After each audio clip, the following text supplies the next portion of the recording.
Hello everyone, দুর্গাপূজার shopping day 4 ভিডিওতে সকলকে স্বাগত। তো রোজ রোজ নিজেরা জামা কাপড় কিনলেই চলবে? গোপালদের জন্য তো কিছু কিনতে হবে। তাই আমি আর বোন চলে গেছিলাম সোদপুরের এই দোকানটাতে।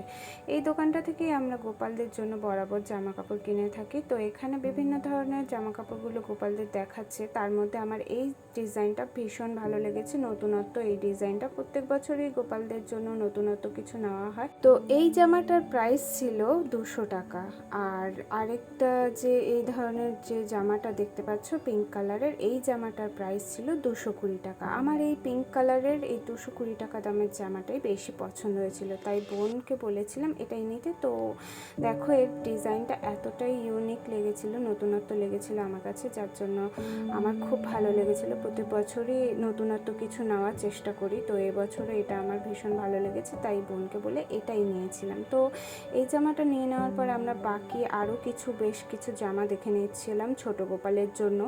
তো এখান থেকে জামা কাপড় কেনা হয়ে গেলে আমরা আবার চলতে শুরু করি। চলতে চলতে দেখা হয়ে যায় এই ছোট্ট সুন্দর সোনা গোপালের সাথে। তো এই গোপালটা এতই মিষ্টি ছিল, একটু ফটো তুলে নিয়েছিলাম। পরে আমরা সোদপুর 1 নম্বর সাবওয়ের দিকে চলে গিয়েছিলাম। ওখান থেকে মার্কেটের ভেতরের অবস্থাটা জাস্ট দেখো একটু, এতটাই ভিড় ছিল। কোনো ক্রমে ভিড় ঠেলে আমরা এগিয়ে এসেছিলাম। এগিয়ে এসে সামনে আমাদের ছিল কিছু নাইটি কেনার। তো এখানে যে নাইটিগুলো দেখতে পাচ্ছ, এই নাইটিগুলো 150 থেকে 200 টাকা প্রাইসের মধ্যে খুব সুন্দর সুন্দর নাইটি পাওয়া যায়। তো এই নাইটি আমরা ইউজ করি মোটামুটি মায়ের জন্য। আর এখন যেহেতু দিদাও ইউজ করে, যেহেতু অনেকটাই বয়স হয়ে গেছে দিদা পারে না শাড়ি পরতে, তাই এইখান থেকে দিদার জন্যও কিছু নাইটি দেখে নিয়েছিলাম।